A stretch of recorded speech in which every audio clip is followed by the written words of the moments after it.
Hello, hello mes chers amis, j'espère que vous allez bien. Aujourd'hui, plongeons dans la langue française, une véritable masterclass, mais pas que, on parcourt aussi une histoire, une personnalité qui est passionnée par les mots, par les lettres, quelque chose qui nous rassemble et dont on a beaucoup parlé. Elle pourchasse les erreurs, mais toujours avec le sourire et avec zéro jugement. Son nom, Karine Dijoux, vous la connaissez peut-être sous son pseudonyme Instagram qui est les parenthèses élémentaires. On a parlé donc du parcours de Karine, de sa vocation pour l'enseignement, de la réalité du métier de l'enseignement aujourd'hui.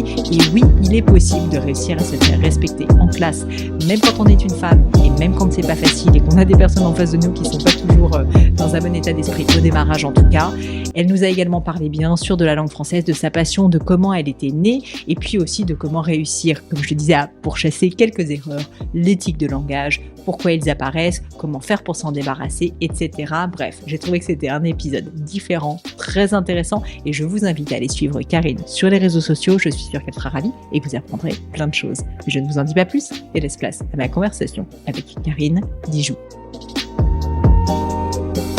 Quand on est indépendant, il y a des jours où tout roule. Et puis il y a les autres. Vous savez, ceux où un client oublie de payer une facture, où vous passez 1 heure à retrouver un justificatif dans une bannette mal triée, ou encore les jours où vous réalisez que votre compte pro ne distingue pas ce qui revient à l'URSSAF de ce que vous pouvez réellement dépenser. C'est là que mon sponsor de longue date, Conto, est bien plus qu'un simple compte bancaire. Facturation automatisée, relance intégrée, estimation du solde de TVA pour facilement savoir où vous en êtes, sous-compte avec IBAN dédié pour mettre du côté charge ou salaire, et surtout une vision claire en temps réel de votre trésorerie. C'est structurant, apaisant et si on est honnête, totalement indispensable quand on gère son business soi-même. Conto, c'est la solution que j'aurais aimé avoir à mes débuts et celle que je recommande sans réserve aujourd'hui aux indépendants autour de moi. En plus, Conto vous offre 3 mois sur votre abonnement compte pro avec le code Pauline 2025. Alors n'attendez plus et rendez-vous sur conto.com, Q-O-N-T-O. Bonjour Karine, je suis enchantée d'être avec vous aujourd'hui. Bonjour, je suis ravie de vous rencontrer moi aussi. Bon, on se suit depuis un moment toutes les deux. Je pense qu'on a beaucoup de choses à explorer ensemble. Mais si ça vous va, pour les personnes qui ne vous connaîtraient pas encore, je pense qu'il serait intéressant de remonter en arrière un petit peu. Et de remonter à votre enfance, parce que je suis fascinée par les histoires et par comprendre en fait les sous-jacents justement d'une vie, d'un parcours. Et dans votre cas, vous avez fait des choix qui sont peu classiques, malgré le nom de lettres classiques, sans jeu de mots. Et donc je trouve ça très intéressant de comprendre ce qui vous a amené là. Donc est-ce qu'on pourrait commencer tout simplement par discuter ensemble de comment était la petite Karine, dans quel contexte familial vous êtes née, comment étaient vos parents, enfin voilà, comment était la petite Karine petite? Alors j'ai plongé dans la langue française par atavisme en quelque sorte, parce que ma mère et ma tante étaient passionnées de lecture. Je parle de ma tante aussi, parce que c'est la sœur jumelle de ma mère. Donc c'est un peu une deuxième maman pour moi. Et je voyais ma mère lire tous les jours, énormément, presque un livre par jour. Et je trouvais ça absolument fascinant et je voulais faire tout comme ma mère. Puisque, pour parler de ma famille, moi mon père est décédé quand j'avais 5 ans. Et à partir de là, ça a structuré évidemment toute ma vie. Ça a été ma force et ma faiblesse. Et je me rends compte que c'est vraiment une force aujourd'hui. Parce que quand on vit ça aussi jeune, on relativise tout ensuite. Et donc vous disiez, votre maman était passionnée de lecture, mais elle-même ne travaillait pas dans le domaine des lettres? Alors ma mère a commencé dans l'éducation nationale en tant que surveillante quand elle était très jeune. Puis CPE, c'est conseiller principal de l'éducation. Ensuite, elle a été secrétaire, puis professeure de français avec mon père qui lui enseignait les mathématiques. Ils travaillaient en Algérie tous les deux. Et donc moi, bébé, j'ai vécu quelques mois en Algérie avec eux. Et ensuite, elle s'est reconvertie en tant que chef d'établissement. Donc elle a fait une carrière quand même en tant que professeure de français à un moment donné. Donc vous observez à ce moment-là sa passion pour la lecture. Et vous, petite fille, donc par mimétisme et certainement par envie de plonger dans cet univers qui en plus est fascinant quand on est un enfant parce qu'on ne sait pas ce qui se passe dans ces livres, c'est ça qui est assez fou. Est-ce que vous vous rappelez justement de vos premières émotions littéraires, peut-être des premiers livres que vous avez pu parcourir ? Alors, je me rappelle surtout que j'avais voulu faire semblant de savoir lire bien plus tôt. Et j'étais chez mes grands-parents, dont j'étais très très proche, et mon oncle avait le journal, et j'avais pris le journal, et j'inventais complètement un texte. Et j'étais très fière de moi. Et ma mère m'a dit, non mais c'est pas du tout ce qui est écrit. Et là, c'était la grande déception, parce que j'étais sûre... Vous avez compris à ce moment-là que c'était... En fait, les gens n'inventaient pas des histoires, voilà, c'est drôle. J'ai compris qu'il fallait vraiment que je passe par cette étape d'apprentissage. Et ensuite, je me revois, justement, j'étais une fille très solitaire. J'avais quelques amis, mais très peu. Et je me revois plonger dans la lecture grâce à la littérature jeunesse. Déjà de mon temps, il y avait de la littérature jeunesse de qualité et je nous revois au supermarché en train de choisir des livres qui étaient adaptés. Je regardais toujours ce que je fais encore aujourd'hui, c'est-à-dire la couverture et la 4e de couverture. Qu'est-ce que la littérature ou, pour dire plus simplement, les livres vous ont apporté dans votre jeunesse et même dans votre vie? C'est vrai que ça paraît être un objet de papier, comme ça on se dit: «Bon, finalement, c'est pas si important» et pourtant j'ai déjà eu la chance d'avoir sur le podcast et moi-même ça a été le cas, des invités qui m'ont dit littéralement: «La littérature a changé ma vie» et j'aimerais comprendre en fait, dans votre cas, vous me dites en plus que vous étiez une enfant plutôt solitaire. Est-ce que vous arrivez à vous souvenir en fait? Qu'est-ce qui se passait dans votre esprit, dans votre cœur? Enfin, qu'est-ce que ces livres vous ont apporté? Ces livres, pour reprendre un titre d'Emmanuel Carrère, ils m'ont permis de vivre d'autres vies que la mienne. C'est vraiment ce que j'ai ressenti et j'aspirais à d'autres univers aussi et en lisant ça, j'avais l'impression d'être une autre et ça me donnait de la force et surtout, Mmh. je voyais la multitude des possibles qui est assez vertigineuse quand j'étais enfant. Je me disais: «Finalement, je pourrais faire ça ou ça» et je me rendais compte que je pouvais, grâce à la lecture, prendre confiance en moi parce que c'était un gros déficit que j'ai eu pendant très longtemps et qui me suit encore et aussi me dire que, tout était possible. Quels étaient à l'époque, les livres un peu fondateurs qui vous ont, peut-être donné plus confiance en vous, qui vous ont donné envie de vous surpasser ou juste de voyager, enfin d'explorer le monde? Alors, en tant que littérature jeunesse, en tant que telle, je ne me souviens plus vraiment de titres parce qu'ils n'étaient pas très connus.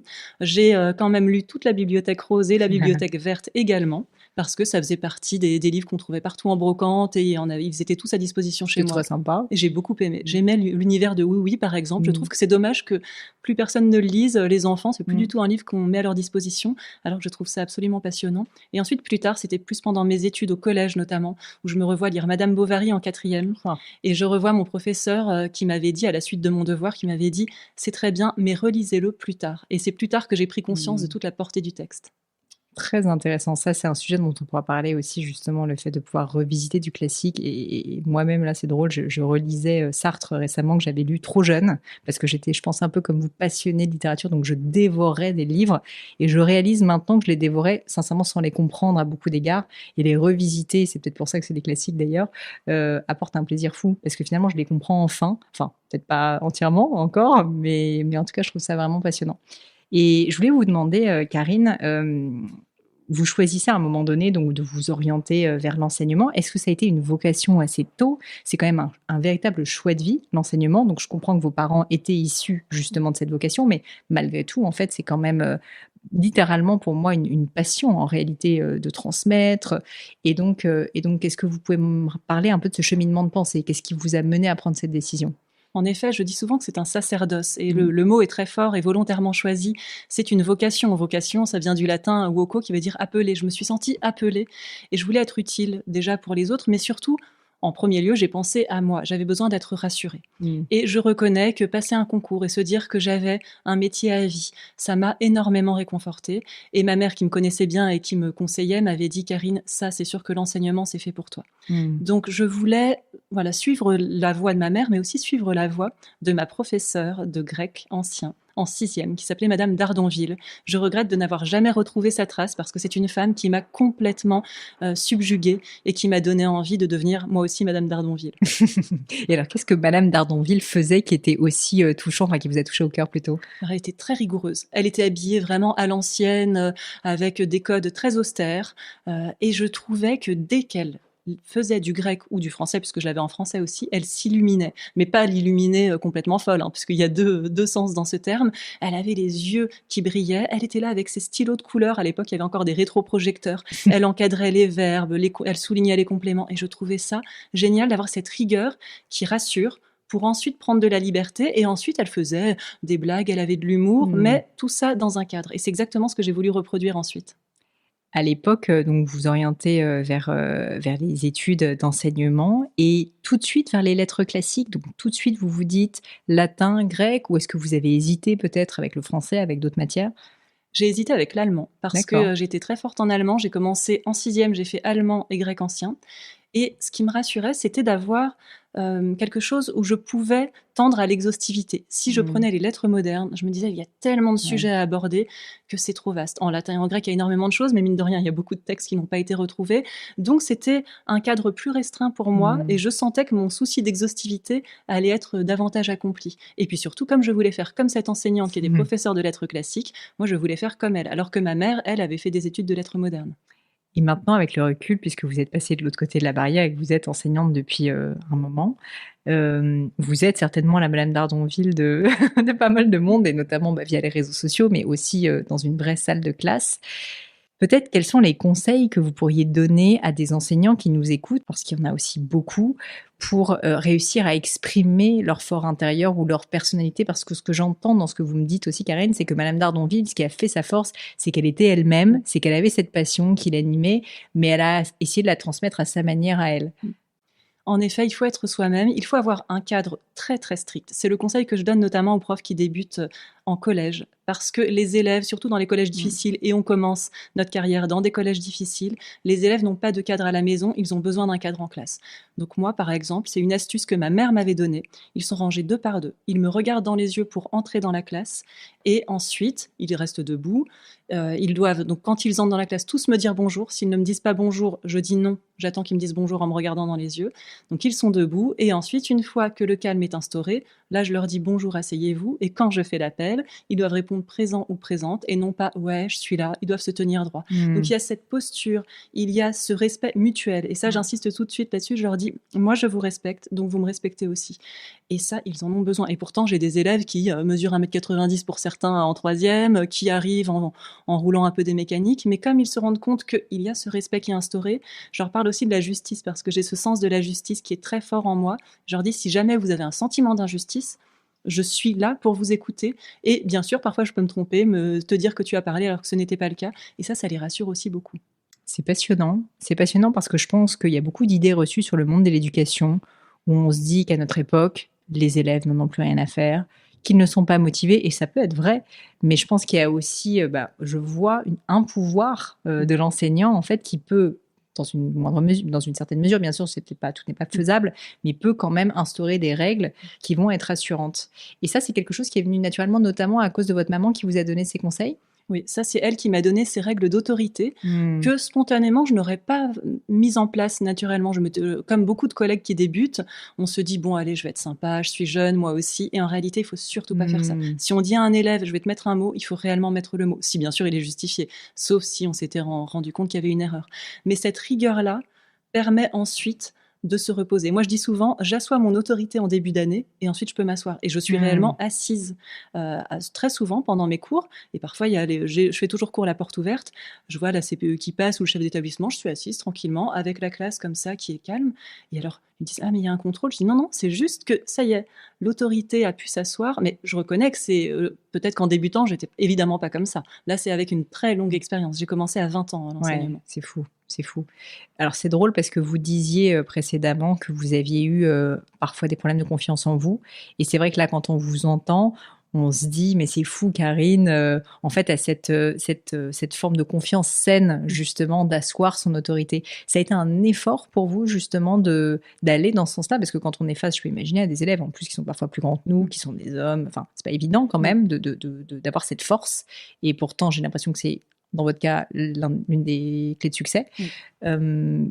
Donc, au-delà du conseil de votre maman, est-ce que vous auriez peut-être des conseils? Alors là, on sort du contexte de la classe en plus, mais quand on est dans une situation où on n'est pas très sûr de nous et on est face à des personnes, alors si ce n'est hostiles, en tout cas, qui ne sont pas forcément respectueuses, pour réussir à asseoir son autorité, en tout cas à se faire respecter, parce que c'est le mot que vous avez employé. Se dire qu'on est légitime. Moi, vraiment, ce qui m'a rassurée, c'est de me dire que j'avais mon concours, j'avais largement le niveau pour enseigner, en plus, j'avais fait une classe préparatoire, et ça aussi, je reconnais que c'est ma mère qui me l'avait dit, parce que je disais, non, mais j'ai pas le niveau. Elle m'a dit, Karine, tu enseignes en collège, tu as fait Hippocagne-Cagne, tu as fait des études supérieures ensuite en lettres classiques, bien sûr que tu as le niveau. Donc, elle m'a rassurée sur ce point, et se dire qu'à partir du moment où on est face à ce public, qui en effet peut être très hostile, parce qu'on incarne l'autorité, les élèves ont envie aussi de nous tester, eh bien, à partir de là, on va mettre en application ce qu'on a pu entendre, sauf que, en tant que jeune professeur, on n'a pas tous ces conseils. Et c'est quelque chose que je regrette énormément. D'ailleurs, je vais écrire un livre là-dessus pour donner des conseils aux professeurs. Un livre qui change un petit peu. C'est une excellente idée. Je pense qu'on en a besoin parce que vraiment des méthodes, moi à l'époque il y avait l'IUFM, donc l'Institut de formation des maîtres, on nous donnait aucun conseil pédagogique, c'était, enfin pédagogique si, mais pas du tout de conseil de discipline, parce qu'il y a une discipline à instaurer. Alors qu'en réalité c'est probablement la base comme vous le dites, c'est-à-dire qu'avant de commencer à faire de la pédagogie, il faut déjà se faire respecter et être respecté. Très intéressant. Je constate quand même aussi dans votre parcours que votre maman a joué un rôle clé et que ça a été un peu l'allié ou en tout cas l'ange gardien qui, à beaucoup de moments, peut-être vous a aidé à prendre des décisions et j'ai l'impression que ça compte aussi. Oui, oui. Et d'ailleurs, ça, c'est quelque chose que maintenant je remets en question, pas vis-à-vis d'elle, mais vis-à-vis de l'avis, l'opinion des autres. J'avais toujours tendance à trop écouter l'opinion des autres. Par exemple, même pour mes tenues, j'ai toujours adoré la mode et à l'époque, j'avais un blog et j'aimais bien demander aux gens quelle tenue ils préféraient. Et ça aussi, c'est une fois de plus ma mère qui m'avait dit, mais arrête de demander, toi tu as un goût qui est affirmé, tu as ton goût à toi, donc arrête de demander aux autres ce qu'ils en pensent et affirme-toi. Et maintenant, enfin, avec le temps, je suis ce qu'on appelle, là j'utilise un anglicisme que j'aime beaucoup, une late bloomer, c'est-à-dire une fleur tardive.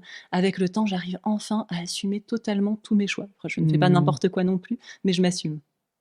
Comment cette confiance en soi s'est développée? Je pense qu'il y a beaucoup de personnes qui nous écoutent, qui se reconnaissent énormément, Karine, qui se disent, «Bon, bah, j'ai eu peut-être aussi ce syndrome de la bonne élève, j'avais envie de faire plaisir», parce que c'est aussi ce que j'entends.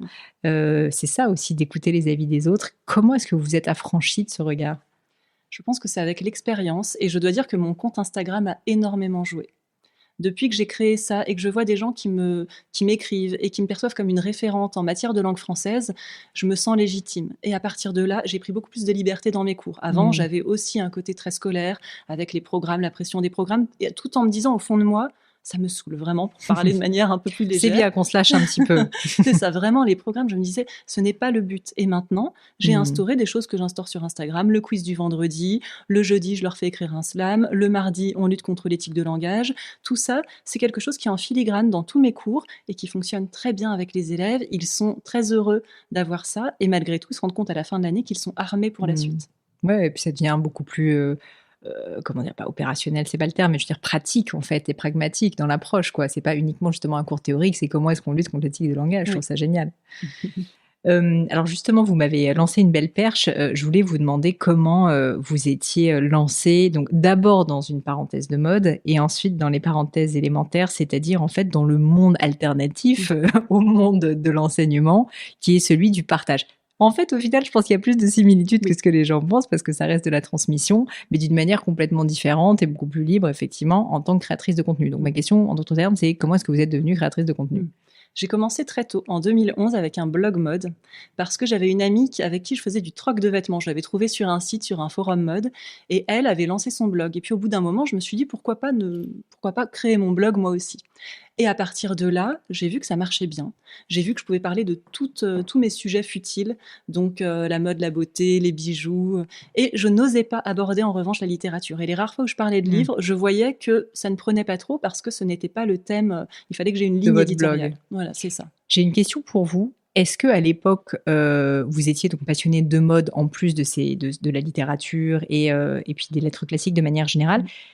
C'est peut-être un peu bizarre comme question, mais est-ce que vous aviez honte, ou en tout cas vous n'assumiez pas le fait d'avoir aussi cette passion qui est un peu plus, on va dire, superficielle, ou en tout cas qui peut donner cette impression, ou ça n'est jamais... Alors c'était pas une honte, mais en tout cas je voulais le cacher vis-à-vis des élèves. C'est ça. Parce que je m'étais dit, s'ils trouvent mon blog, je montrais des choses très personnelles, alors que je cloisonne tout. Les élèves, maintenant, par Instagram, voilà, ils savent beaucoup plus de choses. Ça doit être un sacré sujet d'ailleurs. Oui, c'était vraiment un sujet un peu difficile pour moi, et à l'époque, en 2011, j'avais fait en sorte, j'avais même changé mon nom de famille, j'avais repris mon nom de jeune fille pour être sûre qu'ils ne puissent pas trouver mon blog. Et puis finalement, évidemment, ils l'ont trouvé et je n'ai pas pu le cacher bien longtemps.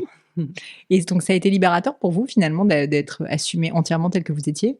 Oui, ça a été vraiment libérateur et surtout, le fait de m'écouter, me dire, au fond de moi, j'ai pas envie de continuer à parler de ça. Et là, justement, le moment où j'ai basculé, c'était en 2020. Et je me suis dit, la mode et la beauté, j'en ai fait le tour. Je ne me sens plus légitime. J'en ai énormément parlé, ça continue à m'inspirer beaucoup. Mais j'ai envie de parler de ce que j'ai au fond de moi, c'est-à-dire la langue française. Et un jour, j'étais en train de faire une séance de yoga Kundalini. Et à la fin du cours, j'ai eu une espèce de révélation. Et je me suis dit, je vais quand même complètement changer mon blog. Donc ça s'appelait quand même, enfin mon compte Instagram en l'occurrence, ça s'appelait toujours une parenthèse mode. Et j'ai commencé à mettre des leçons de français. Et tout était en réalité, je pense...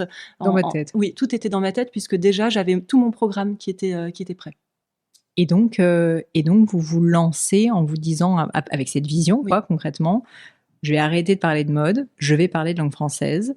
et je vais éduquer. C'est un peu ça finalement l'idée. Je vais éduquer au sens transmettre, Oui, quoi, oui. partager de l'information, partager mon savoir, ce que j'apprécie sur les réseaux sociaux. Est-ce que vous avez eu peur de ne pas intéresser? Parce que je pense qu'il y a une idée reçue là aussi, c'est que les lettres, notamment les lettres classiques, c'est pour les vieux qui n'ont pas grand-chose à faire, ou en tout cas c'est d'un autre temps, et que à l'heure d'aujourd'hui, vous en êtes la preuve inverse, mais à l'heure d'aujourd'hui, ça n'intéresse personne. Est-ce que ça a été pour vous quelque chose à surmonter?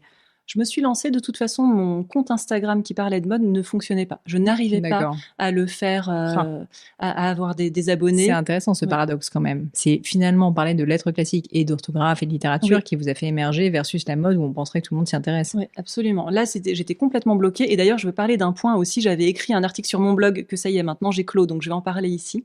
À un moment, donc j'avais mon blog qui marchait bien. J'étais invitée tous les soirs si je voulais, toutes les semaines du moins, en événement blog. Je recevais des produits chez moi, je recevais des vêtements. Je gagnais pas d'argent, mais en revanche j'avais plein de cadeaux.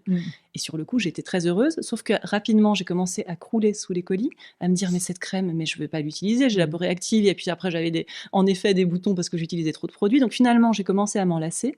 Et puis j'ai vu que ça commençait à péricliter. Et ce qui devenait à la mode, c'était les comptes Instagram. Sauf que les agences de communication nous demandaient d'avoir un compte Instagram très suivi. Et autour de moi, je discutais avec les blogueuses qui m'ont dit, tu sais, moi j'ai acheté des faux abonnés. Et tout le monde faisait ça, mais vraiment. Donc je me suis dit, alors là, je me suis pas écoutée. Ça me gênait, hein. J'ai fait vraiment le mouton. Je suis allée sur un site, j'ai acheté des faux abonnés. Je voyais ça croître et au fur et à mesure, ça me dérangeait beaucoup parce que je me disais, là j'ai plein d'abonnés, mais finalement j'ai peu de commentaires. Oui, c'est ça, c'était des faux abonnés en fait. Et donc j'ai continué comme ça pendant des semaines, des mois. Ça ne m'a pas donné plus de partenariats et c'est normal et tant mieux parce que comme je n'aurais pas été légitime. Et au bout d'un moment, je me suis dit, il faut vraiment que j'arrête tout ça. Et j'ai commencé à tous les supprimer un par un. J'ai passé des heures, j'ai passé des mois à tous les supprimer. Incroyable. Je me revois pendant le trajet en voiture, j'étais passagère et donc j'étais là en train de supprimer tous ces abonnés. Il fallait que je les retrouve parce qu'on ne peut pas les supprimer d'un coup. Et à partir de là, bizarrement, il y a eu beaucoup plus de taux d'engagement sur mon compte Instagram. J'ai lancé mon compte langue française et là, ça a pris. Qui a été juste une transformation de votre compte en réalité, c'est ça. Je vous remercie de le partager, Karine. Alors, je ne savais pas du tout, je ne connaissais pas cette histoire. Et c'est vrai que je pense qu'il y a beaucoup de personnes qui succombent à ça. Déjà, la pression des tiers et des pairs de filer doux et puis de rentrer dans le rang. Et puis aussi la pression un peu de la performance, alors que finalement, ça restait quand même une activité annexe en plus pour vous. Donc, c'était pas non plus... Il n'y avait pas mort d'homme, quoi. Je veux dire, si jamais vous n'aviez pas plus de followers sur Instagram au final. Et donc... est-ce que le compte Instagram, quand vous le transformez, que vous commencez à parler de langue française, se met à démarrer tout de suite très fort? Ou est-ce que non, ça a mis quand même du temps, ça a été des efforts? J'aimerais comprendre un peu les sous-jacents, parce que là aussi, je pense qu'il y a beaucoup d'idées reçues, de gens qui disent « Ah c'est bon, c'était le bon moment, le coup de chance, etc. » Est-ce que dans votre cas, c'était un peu ça? Ou est-ce qu'au final, non, ça a nécessité beaucoup de travail? Non, ça a pris du temps, puisque j'ai commencé en octobre 2020, avec quelques milliers d'abonnés. Je voyais que ça commençait à croître, et surtout que j'avais des abonnés extrêmement fidèles, qui sont encore là aujourd'hui, qui étaient là tout le temps au rendez-vous. Mais j'ai eu des moments de découragement. Je me revois le lundi après-midi avec tous mes livres de français, toutes mes grammaires, en train de préparer mes miscellanées, donc des leçons diverses de littérature et surtout de langue française.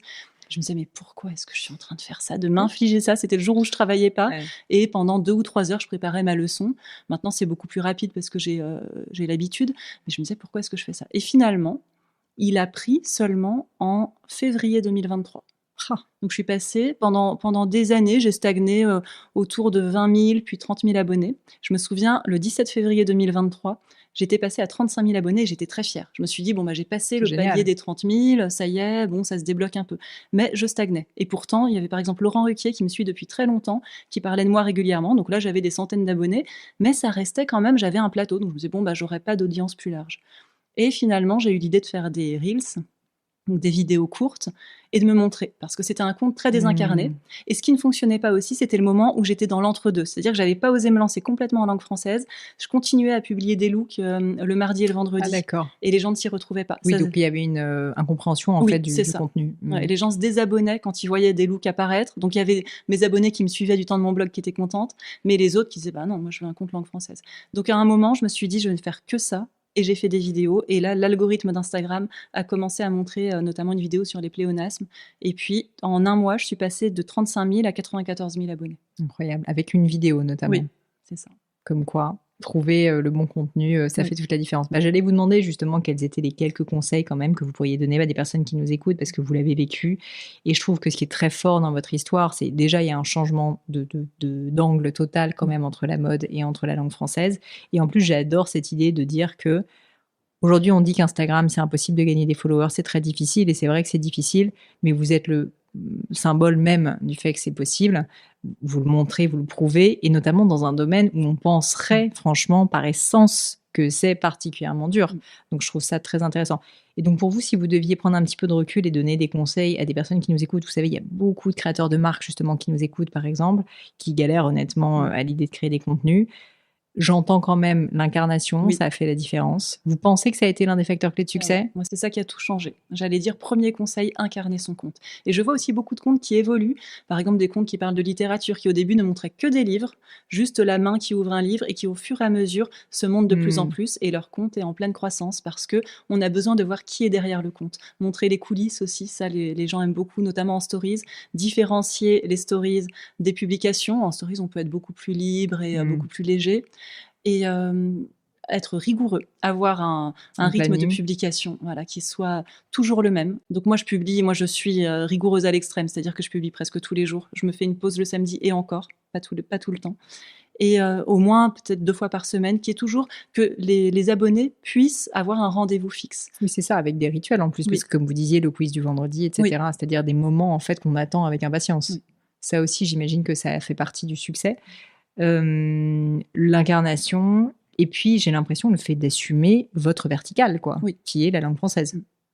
Oui, l'assumer totalement, et puis ne pas hésiter à aller loin dans le sujet. Je vois au début, moi j'étais, j'osais pas trop me lâcher, ou j'étais très, je suivais vraiment ce que je lisais de l'Académie française ou dans les grammaires, et puis au fur et à mesure, j'ai distillé un petit peu d'humour. Je suis devenue un peu plus moi-même, je suis devenue plus souriante, parce que j'ai tendance à ne pas sourire, à être très sérieuse quand je suis concentrée.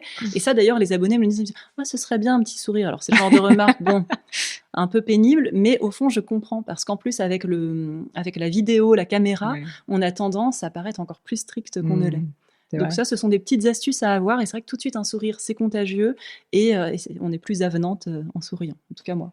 Vous disiez précédemment que ce que vous avez créé avec Instagram et votre blog vous a aidé aussi à vous libérer du regard des autres. Si je ferme cette boucle, je veux bien qu'on revienne dessus et que vous me disiez finalement pourquoi et qu'est-ce que ça vous a apporté dans votre vie personnelle. Dans ma vie personnelle, j'ai radicalement changé. Avant, j'avais tendance à me cacher derrière les autres, à ne jamais prendre la parole en public, sauf devant mes élèves. Et maintenant, par exemple, j'ai eu une réunion de fin d'année. Même mes collègues m'ont dit « Attends, mais t'as parlé plein de fois ». Alors qu'en 20 ans, je n'ai jamais pris la parole en réunion. Et là, maintenant, je me sens légitime. Je me dis « Je n'ai rien à perdre ». Et surtout, il y a une phrase que je me dis souvent, c'est tout est un jeu. Moi, je vois la vie comme un jeu. Et là, tout ce qui m'arrive par Instagram, ce n'est que du bonus. Ce qui fait que, par exemple, venir vous voir aujourd'hui, je n'étais pas stressée. Alors que les gens me disent « quand même, ça va, t'es pas stressée ». Non, parce que je me dis, c'est génial ce qui m'arrive. C'est grâce à ce que j'ai créé moi. Et ça, c'est aussi un aboutissement. C'est l'aboutissement de toutes ces heures où j'étais toute seule face à mes livres. Et je me dis, je suis mise en lumière. Mais au-delà de ça, c'est surtout, je mets en lumière la langue française. Je mets en lumière les lettres classiques, le latin, le grec. Quand j'entends mes abonnés qui parlent d'atrabilaire au lieu de gens aigris, parce que aigris, c'est le grand terme à la mode, notamment chez les ados, qui disent « il y a encore un atrabilaire qui s'est exprimé aujourd'hui ». Vous êtes fière ? Oui, très fière. Vous pouvez. Alors, vous me faites une belle transition à nouveau, Karine, parce que j'avais quand même envie de parler de vos livres. Mais au-delà de parler des livres, en fait, parler du fond de ce sujet de la langue française et d'astuces pour réussir à s'exprimer. Donc, si vous l'acceptez, je veux bien qu'on fasse à une petite échelle, une espèce de petite masterclass sur le fait de mieux s'exprimer. Et en finir aussi avec les erreurs les plus courantes, ce qui est littéralement l'intitulé de votre livre, Le français avec style. Déjà, peut-être, est-ce que vous pourriez nous dire, vous, s'il y a une erreur qui vous horripile, que vous détestez, laquelle c'est, et du coup, pourquoi est-ce que c'est une erreur ? Alors, c'est une erreur. Du coup, je viens de le dire, donc c'est terrible. C'est terrible de faire ce podcast avec vous, Karine. Du coup, finalement, je n'ai plus du tout de filtre. Là, je vous cite pour le du coup. Ce n'est plus quelque chose qui me perturbe parce qu'il est tellement fréquent que j'ai arrêté d'enclencher mon radar à du coup, sinon je pourrais plus écouter personne. Donc ça, à la limite, conseil pour le du coup, faut le remplacer par donc. Ça permet d'avoir des transitions, c'est moins lourd que du coup. Après, il y a évidemment de ce fait par conséquent, mais là, c'est dans un langage plus châtié. À l'oral, dans une conversation ordinaire, on va pas dire de ce fait. Je trouve que c'est un peu plus lourd. un peu De plus, ce fait. voilà, un peu plus pompeux. Mais au choix. Ouais. En revanche, celui qui me dérange beaucoup, c'est je te partage et je vous partage. Ah Et oui. je l'entends dans tout. Je le fais tous les jours à peu près que vous devez me détester, Karine. Je sais que vous écoutez mon podcast, mais du coup, je m'excuse platement. Je vais essayer de faire cette erreur, d'arrêter de faire cette erreur. Et pour tout vous dire, je trouve que je te partage. Bon, déjà, c'est un anglicisme à la base, je pense. Même pas, je n'arrive pas à savoir d'où il vient. I'll share you, c'est pas pour ça. Non, mais je veux dire, c'est une traduction maladroite en Oui, français. voilà, c'est ça. Ouais. C'est pas un anglicisme, mais Oui. je pense que moi, dans mon esprit, c'est I will share quelque chose. Bon, mais c'est une excuse. Et tout ça pour dire que je pense aussi que c'est plus court, tout simplement, que dire je vais partager avec vous. Mais donc, en fait, on simplifie et c'est terrible. Et je m'en excuse platement. Et je vous remercie de me remonter les bretelles publiquement, Karine. Très bien. Est-ce qu'on pourrait parler justement de tics de langage? Donc, comme beaucoup de personnes, j'en ai. Je me bats volontairement contre le du coup, mais il revient, il s'immisce dans ma vie et dans mon vocabulaire en permanence, c'est terrible. Et surtout, comme on en parlait avant de commencer l'interview, c'est littéralement comme un virus, c'est-à-dire que plus on l'entend, plus en fait on y est soumis. Quelles sont vos astuces pour se débarrasser des tics de langage? C'est une plaie quand même. En réalité, on peut s'en débarrasser très facilement. Et je l'ai observé sur mes élèves qui ont tendance à dire des tics de langage à toutes les phrases, plusieurs par phrase d'ailleurs. Il faut en prendre conscience. Donc, on enclenche son radar. Déjà ça. Okay. Voilà. Donc, on enclenche son radar à du coup, en fait, de base, en vrai. Déjà, au final aussi, parce qu'en plus, au final, c'est complètement incorrect d'un point de vue de langue française. Je le note, vous allez m'en parler après. Voilà, donc tout ce radar-là, on l'enclenche. On en prend conscience. Et à partir de là, une fois qu'on a pris conscience de ces tics de langage, on se dit, dès qu'on commence à dire, en fait, on le remplace par donc, par en réalité. Moi, je dis beaucoup en réalité parce que je disais beaucoup en fait. Et en fait, dans l'absolu, il est tout à fait correct, tout à fait français, mais on l'emploie trop. Oui, c'est ça. J'en suis aussi totalement coupable. C'est-à-dire que en fait n'est pas faux, mais je le dis, si on le lit à toutes les phrases, c'est inaudible, franchement. C'est ça. Très bien. Donc, déjà, se rendre compte qu'on a un problème. Oui. Et ensuite, vous dites assez naturellement, quand on s'est rendu compte, on remplace. Faut déjà savoir quels sont les mots de remplacement. Oui. Ok, très bien. Alors maintenant, je veux bien qu'on parle du au final. Pourquoi est-ce que au final est faux? Parce que ça, je ne le savais pas, j'apprends quelque chose. Parce que au doit être suivi d'un nom commun. Par exemple, au commencement. Commencement, c'est un nom commun. Et final, là, c'est un adjectif. Alors, on me dit, oui, mais un final en musique. Alors ça, mais quand on dit au final, c'est pas à ça qu'on fait allusion. Oui. Donc non, au final, c'est complètement incorrect d'un point de vue grammatical. Donc, on peut dire à la fin, finalement, il y a énormément de synonymes en langue française en plus. Très, très intéressant. Une autre question que je voulais aborder avec vous sur la question du français avec style, il y a aussi le avec style. On n'est pas uniquement dans les erreurs, on veut aussi réussir à mieux s'exprimer. Et quelque chose que je trouve terrible, c'est à quel point notre langage s'appauvrit, et j'en suis la première coupable là encore, au sens où c'est vrai que je trouve que finalement on n'utilise que vraiment un panel très étroit de notre vocabulaire, et même si on connaît les mots, finalement on ne les emploie pas dans la langue courante, ce que je trouve dommage. Est-ce que vous auriez des astuces là aussi pour nous aider à enrichir notre vocabulaire, à le rendre plus fleuri, à faire en sorte justement on ait un panel en fait qui soit beaucoup plus riche et beaucoup plus large? Oui. Donc il faut éveiller sa curiosité, écouter quand il y a un mot qui nous plaît, par exemple se dire « Ah, ce mot, je le trouve vraiment joli ». Par exemple, la semaine dernière, j'ai eu une visite privée d'un musée à Grasse et le conservateur du musée était passionnant et surtout, il avait toujours le mot juste. Et par exemple, il a utilisé sans arrêt le mot « truculent » en parlant d'un personnage. Et je me suis dit « Mais truculent, j'aime beaucoup ce mot ». Donc je l'ai mis hier à l'honneur dans mes miscellanées et je m'efforce depuis de l'employer. Donc, comment faire pour intégrer un nouveau mot à son vocabulaire? Déjà, il faut qu'il nous plaise, il ne faut pas se forcer. Et ensuite, dans les 24 heures après sa découverte, on l'emploie. On le casse parfois de manière très lourde, parfois très artificielle, mais ça nous permet de l'intégrer à notre vocabulaire. Alors, quels sont les derniers mots, donc à part truculent, que vous avez réussi à intégrer à votre vocabulaire? Alors là, par exemple, la semaine dernière aussi, il employait le mot « alanguir ». Il disait « ce personnage est alangui ». Et je trouvais que c'était mieux. Moi, j'aurais dit « elle est allongée ». Mais alangui, il y a vraiment ce côté où il y a un lâcher-prise total. Donc ça, c'est un mot que j'ai envie d'employer davantage. Un mot que j'adore employer depuis que j'ai mon compte Instagram, mais depuis à peu près 1 an, c'est amphigorique. Amphigorique, c'est un mot que je trouve absolument fascinant parce qu'il veut dire confus, mêlé, mélangé, et qu'il représente très bien ce qu'il désigne.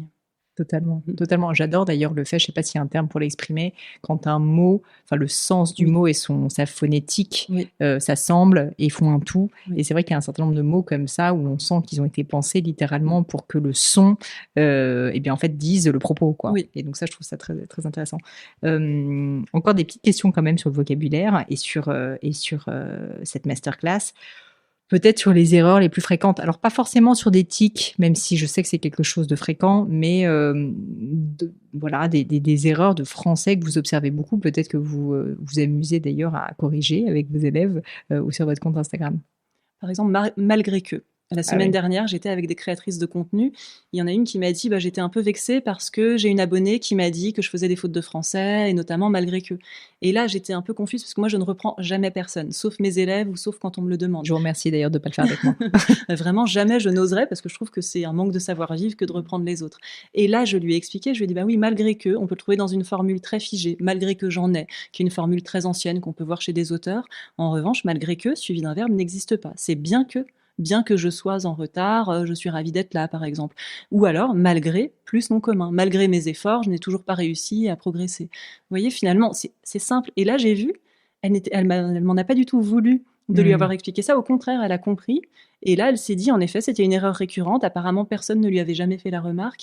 Et c'est ça que j'aime, c'est quand les gens, et moi la première, font aveu d'humilité. Moi, je dis, j'apprends des choses tous les jours. Et plus j'en sais, moins j'ai l'impression d'en savoir. Et ça, c'est terrible. Dès que j'ouvre, encore tout à l'heure, je lisais un livre de Bernard Pivot, je me disais, mais ça, je me serais trompée. Donc, j'apprends, moi aussi, beaucoup de choses en langue française et je trouve ça passionnant. Oui, il ne faut pas être dans le jugement, de manière générale, je pense.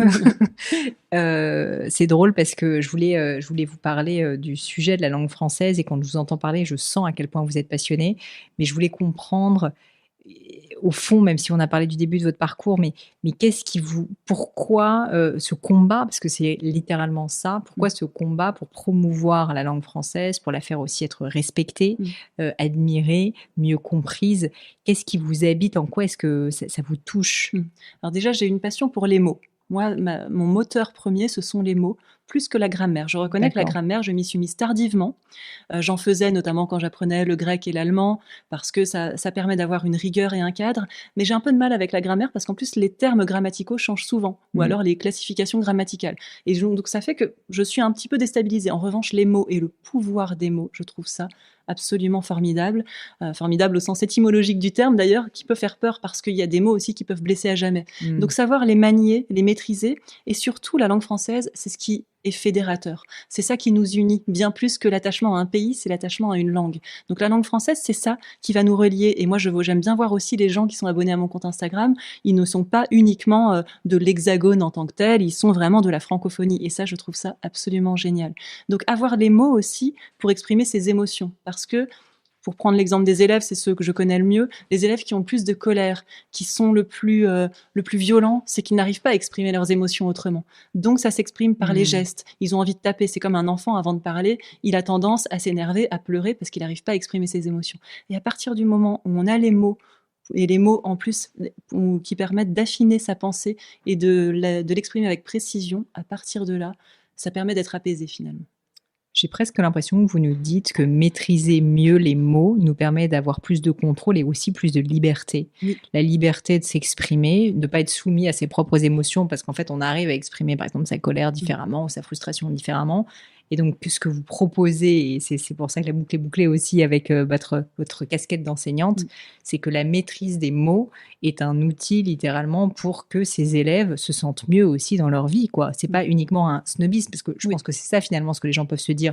Ok, c'est sympa les parenthèses élémentaires, mais au final, est-ce que ça sert vraiment à grand chose de savoir dire en figurique, quoi? Et ben finalement, c'est une manière de les responsabiliser et de leur donner cette liberté. Oui, c'est exactement ça. À partir du moment où on a le cadre, on a la rigueur, après on peut se permettre des fantaisies et des libertés en maîtrisant toutes les bases. Et c'est là qu'on peut s'émanciper. Et je vois justement les mots rares. Je suis la première à en employer peu dans la vie quotidienne. Je le fais quand j'en ai l'occasion, mais sinon, par exemple, les expressions latines, je n'en emploie pas. Je trouve que ça a un petit côté pédant et pompeux, et je ne me sens pas à l'aise en les employant. Donc il faut savoir s'adapter à son auditoire, aux différents cas de figure, et je peux le faire parce que j'ai cette maîtrise-là. Aujourd'hui, donc vous arrivez à allier les deux casquettes, enfin même 3 casquettes, parce qu'il y a auteur. Vous êtes, donc maintenant on en est au 2e livre, c'est ça, mais donc avec le 3e qui est en route, si j'ai bien compris, on va en parler. Donc auteur, professeure, enseignante, et en même temps donc créatrice de contenu. Donc ça fait quand même 3 activités en même temps. Je voulais naturellement vous poser la question de votre organisation pour comprendre qu'est-ce qui fait que vous arrivez à faire tout ça en même temps. Donc c'est vrai que j'ai besoin de rigueur, toujours. Je pense que ça se sent d'ailleurs dans mes bulletins scolaires, on voyait toujours élève rigoureuse et réfléchie. Je me revois, d'ailleurs réfléchie, je me disais mais qu'est-ce que ça veut dire réfléchie? Et donc même en essayant de comprendre le mot, j'étais réfléchie. Et cette rigueur me rassure, comme je l'ai exprimé. Donc j'ai un emploi du temps très cadré. Donc le lundi, en général, c'était le jour où je ne travaillais pas. Ce ne sera plus le cas désormais parce que avec la réforme et les groupes de niveau, on a des emplois du temps beaucoup plus contraints désormais. Je suis à 80%, donc ça me libère du temps. Donc le lundi, c'était le jour où je prévoyais mes leçons de grammaire. C'est ce qui me demande le plus de temps, ce sont les miscellanées du lundi. Le mardi, mercredi, là, j'étais au collège, concentrée sur mon travail. Et le mercredi après-midi, c'est là que je tourne mes vidéos. Donc je suis chez moi. Pendant 1 heure, je tourne à peu près 10 vidéos. Et ensuite, le jeudi, c'est l'expression du jeudi, donc c'est le connaissez-vous l'origine de cette expression. Ça, je le fais en rentrant du travail, en général vers 18h, et j'arrivais à le caser assez facilement parce que j'ai différents ouvrages. Je prends jamais sur un seul ouvrage, je préfère déjà pour des raisons de respect de l'auteur, et puis je cherche aussi sur Internet pour avoir différentes sources. Et le vendredi, enfin les autres jours, je publie les vidéos que j'avais déjà tournées. Donc j'ai ce rituel qui me rassure et qui me permet de finalement tout faire rentrer dans mon emploi du temps parce que j'ai aussi besoin de faire du sport, je m'intéresse à énormément de domaines, j'écoute des podcasts toute la journée sur la nutrition, sur l'entrepreneuriat. D'ailleurs, on dit bien entrepreneuriat et pas naria parce que c'est une erreur que j'entends très souvent. Ah oui, que je fais peut-être, je sais pas, je suis pas sûre. Mais non, je ne crois pas, mais c'est vrai qu'elle est très fréquente. Entrepreneuriat. Oui. Très bien. Et donc, avec ce planning très chargé, vous avez naturellement beaucoup à faire, mais est-ce qu'il vous est déjà arrivé d'avoir des problèmes de créativité ou d'idées? Là aussi, je pense que c'est une question qu'on peut se poser légitimement. Ça fait maintenant quand même des années que vous créez des contenus avec une énorme rigueur. Est-ce qu'à un moment donné, déjà, vous avez pu en avoir assez, franchement, par période, et c'est humain. Et puis, d'autre part, vous avez eu des trous où vraiment vous dites, page blanche, cette semaine, franchement, je ne sais pas quoi dire.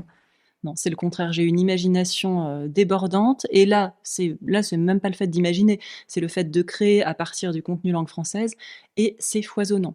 J'ai eu, par exemple, un blocage hier parce que je vais commencer, en plus de tout ça, je vais commencer à avoir des chroniques quotidiennes à la radio. Félicitations. Là, je peux l'annoncer. Sympa. Merci. J'y vais demain pour commencer les enregistrements. Ce sera sur Radio Classique et chronique langue française. Et là, j'ai écouté la personne à qui je succède, qui s'appelle Marc Lambron de l'Académie française. J'ai écouté les 224 épisodes, puisque quand je fais quelque chose, je le fais bien. Vois. Et je me suis dit, mais il a déjà tout abordé. Comment vais-je faire? Et en réalité, lui, il s'appuyait sur un livre que je connais quasiment par cœur, Dire, ne pas dire, de l'Académie française. Et là, moi, je vais m'extraire de ça, puisque je ne suis pas académicienne. Et donc, je vais me concentrer sur toutes les petites joies de la langue française, les erreurs communes. Donc, je vais faire quelque chose de différent. Mais c'est vrai qu'hier, j'étais face à mon ordinateur, je me suis dit, qu'est-ce que je vais écrire? C'est pas facile. Sachant, en plus, évidemment, c'est millimétré, c'est un temps très restreint. Et finalement, ce matin, l'inspiration est venue et ça y est, j'ai écrit mes chroniques. Génial. Jamais de lassitude, en revanche. Ça n'est jamais arrivé. Non, je me suis jamais ennuyée. Et pourtant, j'ai une grande propension à l'ennui. D'accord. Je me souviens déjà dans l'enfance ou en classe, je me revois en train de m'ennuyer. Et même dans des soirées, parfois, quand ce n'est pas des discussions qui m'intéressent. Et on m'avait dit une fois... Toi, le problème, c'est que tu t'ennuies souvent. Et surtout, quand tu t'ennuies, ça se voit. Et je n'arrive pas à faire semblant. Donc, quand je m'ennuie, on voit bien que je suis ailleurs.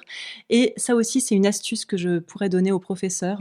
C'est faire en sorte que les élèves ne s'ennuient pas. Alors, c'est plus facile à dire qu'à faire, mais c'est en variant les activités. Et moi, je n'ai pas plus grande joie que d'entendre à la fin d'un cours un élève qui entend la sonnerie et qui dit « Mais déjà ?» Et ça m'arrive très souvent. Alors au début, je me dis non, ils font ça pour me faire plaisir. Et non, ils ont l'air sincères. Non, en fait, c'est sincère.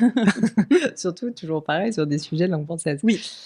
Pour revenir au sujet de la création de contenu, je serais curieuse de savoir comment vous êtes mis à créer des contenus vidéo, parce que c'est souvent un blocage qu'on peut avoir psychologique, où on se dit, je ne suis pas monteur, je ne suis pas vidéaste, déjà j'ai pas envie de me montrer en vidéo, mais alors en plus il faut faire du montage, mettre de l'écriture, etc. Enfin, c'est très compliqué, ça paraît complexe. Comment est-ce que vous organisez maintenant au quotidien, surtout que je comprends que vous avez carrément une trame d'organisation avec toutes ces vidéos que vous faites à la file? Donc j'avais envie de faire les choses bien. J'ai acheté du matériel très simple, c'est-à-dire que j'ai acheté le fameux trépied sur lequel j'ai fixé mon téléphone. J'ai la lumière, mais je trouve que ce n'est pas naturel. Et surtout, ce que j'aime pas avec ce qu'on appelle la ring light, là, le cercle lumineux, ce que j'aime pas, c'est qu'on voit le cercle dans les yeux. Et ça me dérange beaucoup. Donc je fais toujours, je me mets face à la fenêtre. Je fais ça le mercredi après-midi, donc j'ai la lumière naturelle. J'ai un micro pour avoir un son correct. Et surtout, je lis cravate, tout simplement. Voilà, micro-cravate. Et je ne lis pas de texte, parce que parfois on m'a dit, mais t'as un prompteur. Oui. Non, pas du tout. Et je ne prépare pas. C'est-à-dire que je lis juste avant, j'ouvre un livre de grammaire, je dis, je vais parler de ça. Et je fais ça naturellement. Ah oui, donc c'est assez spontané au final. Sur le contenu, c'est spontané. Oui. C'est-à-dire que votre organisation est millimétrée, mais le contenu lui-même, il est créatif. C'est peut-être pour ça aussi que finalement, vous arrivez toujours à vous renouveler. Oui, je pense. Parce que sinon, ça se sent quand c'est récité. Et là, justement, je prépare mes chroniques radio. Je me dis, il ne faut pas que ce soit trop lu. Et en même temps, j'ai besoin d'avoir ce texte pour me rassurer. Alors que chez moi, je suis là, je me dis, dès que je bafouille un petit peu, ça m'arrive peu, j'ai de la chance. Mais malgré tout, dès que je bafouille un petit peu, je recommence. Je me dis, ça dure 1 minute, je ne vais pas commencer à bafouiller, à chercher mes mots, alors que je peux le maîtriser. Et finalement, ce protocole fonctionne bien. Et surtout, je ne fais pas de montage. Je reconnais que j'ai commencé à m'y intéresser. Je me suis dit, non, vraiment, là, je ne peux pas prendre le temps de faire ça, même si c'est un sujet qui est passionnant, mais je n'ai pas pris le temps de le faire. Donc là, ce que je veux, c'est avoir vraiment ma vidéo d'une traite, et puis je mets toujours des sous-titres, parce que j'ai beaucoup de gens qui sont malentendants, qui m'écrivent, qui me disent merci à vous de mettre des sous-titres, et je les écris moi-même, parce que quand je mets des sous-titres automatiques, il y a souvent des erreurs, et là, c'est impardonnable. Oui, alors pour vous, ça serait compliqué, c'est sûr. Mais c'est intéressant que vous disiez ça. Finalement, on se retrouve dans une situation où vous créez énormément de contenu, en fait assez spontané, et puis vous rebondissez quand même aussi beaucoup sur ce que l'audience vous demande, j'ai l'impression, et sur les retours, ces interactions. Est-ce que, et c'est peut-être ma prochaine question sur ce sujet, est-ce que ces outils-là, en tout cas ce que vous apprenez de votre audience, c'est quelque chose que vous partagez aussi dans vos cours? C'est-à-dire que est-ce qu'il y a des ponts qui se créent entre les deux? Oui, je le fais énormément. Alors déjà, en effet, maintenant, j'aborde de plus en plus des questions qui me sont posées par mes abonnés, parce que je reçois des dizaines, voire des centaines de messages privés par jour. Oui. Je les lis tous moi-même, je réponds à tout le monde, sauf les messages désagréables, où là, j'ai tendance à bloquer les gens qui sont virulents. Donc même vous en recevez quand même, c'est bon à savoir. Oui, j'en reçois, je bloque, je disais 10 personnes par jour en moyenne, ce qui est énorme. Mais parce que la langue française, c'est fédérateur, mais c'est aussi sujet à complexe. Et souvent, les gens qui m'agressent, c'est que j'incarne quelque chose qui a, je pense, provoqué des problèmes chez eux, des complexes, un sentiment désagréable. Donc, ils viennent m'agresser. Donc, je me dis, moi, je ne suis pas là pour recevoir des agressions. Donc, maintenant, je bloque sans vergogne. Et donc, je traite les questions. Avant, je répondais de manière détaillée à tous les messages privés. Maintenant, ce que je préfère faire, je réponds, je note, je prends la question en photo et ensuite, je fais une vidéo, je fais apparaître la question et je réponds parce que je sais que si j'ai la question une fois, en général, je l'ai plusieurs fois. Et parfois, j'ai 3 jours de suite la même question. Donc, je me dis, bon, là, il faut que je le fasse de manière éminente. Et ensuite, dans mes cours, j'adore réutiliser, par exemple, pour l'expression du jeudi. Je fais ça avec les élèves maintenant le vendredi. Je leur dis, l'expression « avoir les dents du bonheur ». À votre avis, d'où est-ce que ça peut venir? Ou alors, le genre des noms. Quand je parle du genre des noms, j'écris le mot au tableau. Et puis, je dis « levez la main ceux qui pensent que c'est masculin, levez la main ceux qui pensent que c'est féminin, ou les deux ». Et ça, tous les élèves sont impliqués, peu importe leur niveau. C'est sympa, c'est un côté ludique, comme vous disiez. Bon, Karine, on arrive maintenant au bout de cette interview et j'ai envie de passer à mon crible.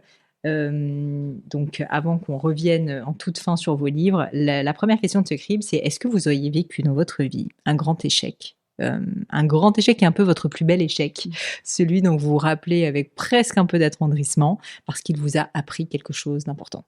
C'est amusant parce que c'est une anecdote finalement assez récente. C'était il y a 2 ans. Je n'en ai pas parlé parce que sur le moment, c'est le principe de l'échec, je l'ai très mal vécu.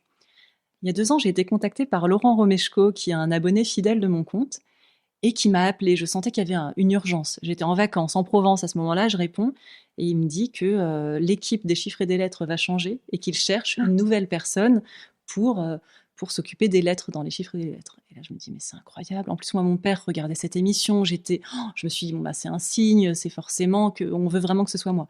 Après, il me dit, je passe votre numéro à Patrice Laffont, qui était le producteur. Patrice Laffont me téléphone. J'étais en vacances au bord de la piscine. À cette époque, j'avais vraiment un petit compte Instagram encore. Je me dis, c'est fou ce que je suis en train de vivre. Et ils croyaient tellement en moi, tous les deux. Je suis allée à Paris pour les castings. Je revenais à Paris à ce moment-là, donc ça tombait très bien. Et j'y arrive et je me disais, là, quand même, je vois qu'ils veulent vraiment que ce soit moi. Je vais au casting, j'étais pas très à l'aise, il fallait me poser des questions sur Albert Camus. Moi, j'étais prête à faire une thèse sur Albert Camus. J'avais révisé pendant 1 semaine, j'étais incollable. Et finalement, je pense que j'ai perdu mon naturel. Je ne savais pas du tout comment être face à la caméra. Et j'ai pas eu de nouvelles tout de suite. Et au bout de 15 jours, je pense, ou 10 jours, j'ai appris que je n'avais pas été choisie. Pendant tout l'été, pendant tout le mois d'août, j'ai essayé de voir qui avait été choisi, tout ça. Et finalement, malheureusement, des chiffres et des lettres, ça s'est arrêté. Là, ça y est, c'était la fin de la saison. Et je me dis, moi, c'est un mal pour un bien parce que, en plus, la passation s'est mal passée. Moi, mal produite. J'aurais pas été à l'aise dans ces conditions-là parce que dès qu'il y a des conflits, je ne sais pas du tout comment faire les choses. Donc, je me dis, c'est vraiment un mal pour un bien et maintenant, autre chose m'attendait. Vous n'étiez pas faite pour ça Non. et la vie vous l'a montré. S'il y avait quelque chose qui était à refaire, qu'est-ce que vous auriez envie de refaire différemment? Je voudrais avoir confiance en moi, savoir m'écouter davantage. Et je Plus revois jeune, c'est ça, oui, vous plus voulez dire? jeune, notamment un bulletin scolaire sur lequel j'étais retombée récemment d'un prof de PS en sixième qui avait écrit Prenez confiance en vous. Je me disais, mais pourquoi il m'écrit ça? Et en réalité, il avait bien cerné mon tempérament. Je n'osais pas avoir plus d'audace. Mais j'ai l'impression qu'aujourd'hui, c'est un problème qui n'est peut-être pas résolu complètement, mais sur lequel vous avez tellement travaillé que vous êtes passé à un autre cap quand Ah oui, même. j'ai énormément changé. Cette question, je l'aime beaucoup. Qu'est-ce que vous trouvez beau? C'est au sens donc soit littéral, soit métaphorique. Ça peut être un comportement, ça peut être un objet. Qu'est-ce que vous trouvez beau, Karine? Je suis très sensible à la beauté et j'aime l'harmonie. L'harmonie, qu'elle soit auditive, olfactive, visuelle. J'adore les parfums. Là, par exemple, j'ai un parfum à la fleur d'oranger qui me fascine et qui me donne vraiment confiance en moi. C'est un parfum que j'ai découvert il y a peu et quand j'étais à la présentation de ce parfum, j'étais totalement emportée.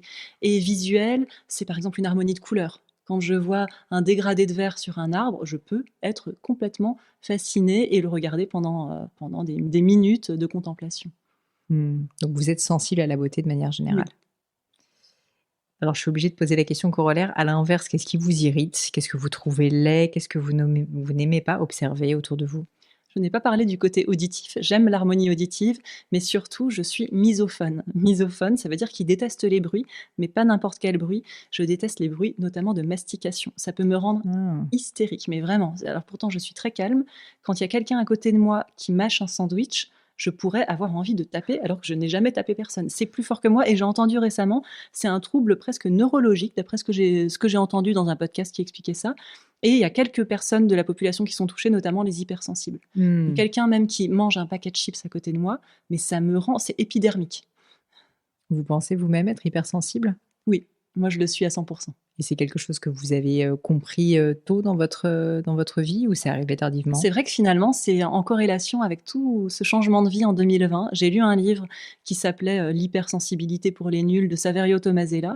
J'ai lu le livre, je me suis dit, mais c'est moi à 100%. Et finalement, ça m'a soulagée parce que je n'étais pas toute seule. Moi, je me souviens, par exemple, juste une anecdote pour les restaurants. Quand je choisissais un restaurant, je regardais la lumière avant de regarder le menu. Je disais, non, mais là, il y a des halogènes, je ne peux pas aller dans ce restaurant. Je vais me sentir mal. Et là, j'ai compris qu'en réalité, nous étions quasiment 30% de la population à être hypersensibles. Et j'ai appris à me connaître davantage. Et quels sont peut-être des conseils que vous pourriez donner à des personnes qui soit sont diagnostiquées hypersensibles, soit pensent qu'elles peuvent peut-être l'être, pour réussir justement à en faire une force au final? Je conseillerais de lire des livres là-dessus pour se sentir moins seul. Et ensuite, de se dire qu'en effet, c'est notre atout. Les gens hypersensibles ont une créativité débordante. Et là aussi, prendre confiance en soi, se dire c'est une qualité que j'ai, je vais m'écouter davantage et tant pis si je ne suis pas comme les autres, parce que c'est vrai qu'on a un fonctionnement différent et c'est notre force. Quand vous étiez plus petite, comment s'exprimait cette différence? C'était vraiment une sensibilité au bruit, une sensibilité à la lumière et puis aussi un questionnement presque existentiel que je me suis posé longtemps. Je me disais, mais comment est-ce qu'ils peuvent s'intéresser à un sujet comme ça? Quand j'étais en société, même plus tard, je me disais, mais comment est-ce que cette discussion peut les intéresser? Oui, d'où aussi cet aspect ennui, le fait de montrer, enfin, pas montrer volontairement, mais je veux dire de donner l'impression de vous ennuyer. Oui, c'est ça. C'est intéressant. Est-ce qu'il y a une maxime ou une citation que vous appréciez, que peut-être vous vous répétez de temps en temps, que vous pourriez partager avec nous? Vous remarquerez que j'ai bien dit partager avec nous. Oui, bravo. Ça me fait plaisir. Moi, c'est rien n'est perdu. J'adore dire cette phrase. Parce que souvent, alors on essaie toujours de nous mettre des étiquettes. Donc moi, on a envie que je sois la prof conservatrice. Je ne le suis pas, sinon je ne serais pas dans le public en REP+, donc de surcroît.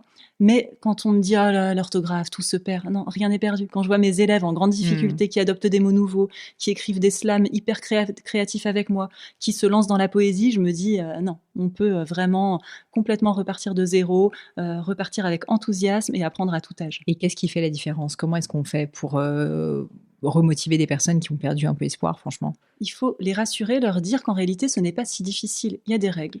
Il faut les suivre, on peut les expliquer de manière claire et concise. En plus, ce n'est pas une montagne à gravir. On fait petit à petit. Chaque jour 10 minutes. Ou même, moi, par exemple, dans mes livres, je dis 1 page par jour, pas plus. Parce que sinon, en effet, on s'écœure rapidement et après, on n'en peut plus. Ouais, et puis le rendre ludique aussi, comme vous Oui. disiez, rajouter s'amuser à enlever ces tics de langage, Mmh. s'amuser à rajouter un mot comme ça de vocabulaire, le truculent, je vais peut-être essayer de l'utiliser un petit peu plus souvent. C'est vrai qu'on peut en faire un jeu. Encore une question pour vous. Est-ce que vous avez une croyance qui est controversée? Cette question signifie, est-ce que vous avez une opinion qui n'est pas communément partagée, dans les médias, la société française actuelle telle qu'on la connaît? Moi, j'ai une sensation très forte, par exemple, notamment quand j'entre dans un lieu et je suis persuadée que les lieux sont chargés d'ondes et d'énergie, les personnes aussi, les bijoux également. Par exemple, je n'ai jamais pu acheter un bijou d'occasion et une fois, j'avais essayé un collier, je me suis sentie mal, comme si j'allais être étranglée et j'ai Mmh. demandé à ma mère d'où venait ce collier, elle ne le savait pas. Donc je crois vraiment qu'il y a des ondes qui sont contenues dans les objets et qu'on n'a pas encore pu expliquer ce phénomène-là. Vous savez, petite anecdote, donc là, c'est la joaillière qui parle, mais Mmh. c'est rigolo ce que vous dites parce que, certaines pierres, sont censées avoir des vertus et notamment le quartz pendant longtemps était une pierre qui était considérée comme une pierre qui pouvait, avoir des vertus curatives et en l'occurrence, on a découvert avec les années qu'elle avait effectivement des ondes, énergétiques et Mmh. notamment électriques et Ah donc le d'accord. quartz, c'est d'ailleurs pour ça, en fait, qu'on met du quartz dans des montres Oui. parce que littéralement, en fait, c'est ça qui fait que ça tourne et qu'il a Mmh. une batterie donc oui, effectivement, les objets Oui, ont de l'énergie, enfin, oui. c'est une réalité. Mmh. Mais je vous remercie d'avoir partagé les choses, c'est intéressant. Est-ce qu'il y a un sujet sur lequel vous avez déjà changé d'avis? C'est mon rapport à la langue française. Au tout début, ça me rassurait de suivre, de m'entêter à suivre absolument l'Académie française et ensuite je me suis dit: «Je ne suis pas obligée de choisir un clan et je veux surtout pas ça». Moi, je suis très pondérée et j'ai, vraiment, lu avec attention le travail des linguistes, notamment les linguistes atterrés qui sont à l'inverse de l'Académie française et j'ai pris des bons éléments des 2 parties parce que je trouve que rien n'est bon dans les extrêmes et là, moi aussi, je veux avoir vraiment et je tiens à le rappeler, un avis pondéré sur la question. Donc certes, il y a des règles à suivre, mais parfois, il faut aussi savoir s'adapter. Par exemple, des réformes orthographiques qui me semblent légitimes. Le mot interpeller, je n'arrive toujours pas à comprendre pourquoi il s'écrit avec 2 L à l'infinitif, alors que tous les autres mots de la même famille, comme appeler, Mmh. bah là, il y a un seul L. Et en plus, on dit bien interpeller. Donc ça, je trouve qu'il devrait y avoir une réforme de l'orthographe là-dessus. Intéressant. Mhm. Dernière question, alors celle-ci, elle va vous plaire aussi. Est-ce qu'il y a un livre ou des livres qui vous ont particulièrement marqué, impacté, interpellé, qui vous ont changé, en fait, surtout profondément parce qu'ils vous ont fait découvrir quelque chose sur vous, sur la vie, dont vous pourriez nous parler, nous expliquer pourquoi finalement ils ont eu un tel impact sur vous? Alors, je lis peu de livres de développement personnel, par exemple, donc ça, ce Ça n'est peut être pas de la littérature, hein, oui, ou même une BD, ça peut être, on revenait à des livres de jeunesse, vraiment, très, très large. oui, je pense que ce sera plutôt de la littérature. Moi, c'était notamment Belle du Seigneur d'Albert Cohen, Ah, parce que j'ai trouvé que c'était un ouvrage tellement virtuose. ouais. Je me suis demandé comment un auteur pouvait passer d'un personnage comme ça à l'autre, écrire des phrases sans virgule quand c'était le dialogue intérieur Ouais, ouais. de la bonne qui est dans la maison, comment il peut décrire des personnages aussi magnifiques tout en les désignant par des futurs cadavres, donc un terme très... enfin, c'est un roman qui est déprimant, Ouais. mais qui est sublime. Et Ah. là, quand je l'ai lu, je me suis dit, ça, c'est un ouvrage majeur que j'ai envie de faire connaître. Après, Et c'est vous l'avez fait, découvrir à vos élèves, par exemple? Parce que c'est quand même un livre qui est très gros, mais par contre qui se lit, enfin je trouve qu'il se oui, dévore, il se oui. dévore. Moi, je l'ai lu en une semaine. Mmh. J'ai mis du temps avant de le lire, hein. Je Ouais. l'avais toujours. Je me disais: «Non, mais plus de 1000 pages, je ne peux pas». Mais je leur en ai parlé parce que souvent, ils me posent la question, donc je dis que c'est mon ouvrage préféré. Et en revanche, plus accessible, c'est Flaubert qui me fascine parce que je trouve que tout est ciselé dans son écriture, Mmh. qu'il n'y a pas un mot en trop.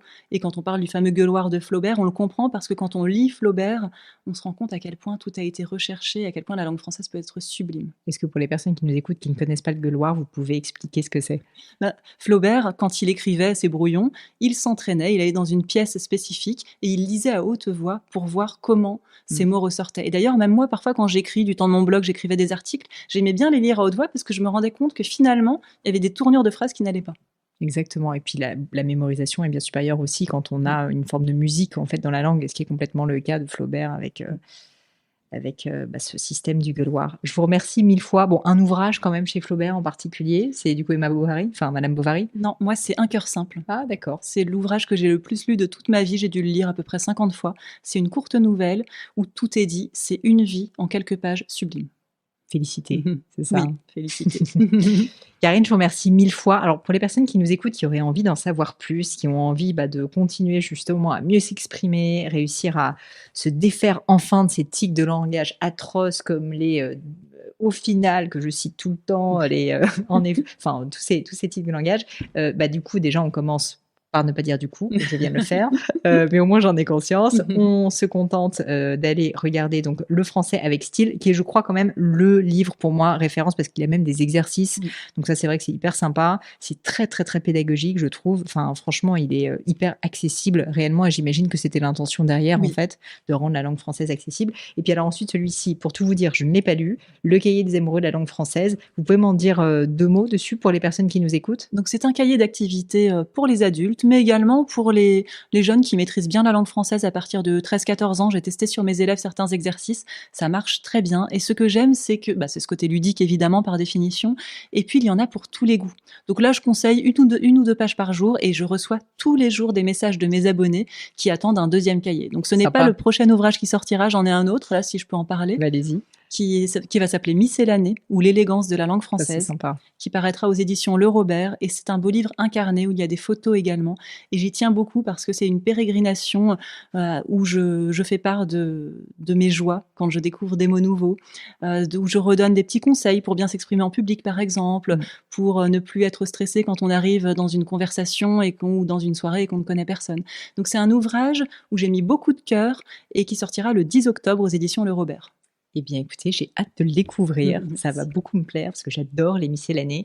Karine, un immense merci d'avoir partagé autant de choses personnelles, mais aussi d'astuces, franchement, sur la langue française. Donc, pour les personnes qui ne vous suivent pas encore, ça se passe sur Instagram, les parenthèses élémentaires. C'est très ludique. Il y a énormément de contenu, donc ça vaut vraiment la peine. Est-ce qu'il y a d'autres réseaux à part Instagram sur lesquels vous êtes active? J'ai tenté de mettre des vidéos sur TikTok, mais c'est vrai que j'ai vu ça. Ça me rend un peu épileptique. Dès que je me connecte, il y a trop de vidéos d'un coup, je n'arrive pas à me faire à ce réseau. Bon, eh bien Karine, continuez à nous faire rêver, continuez à explorer la langue française, à le partager avec nous.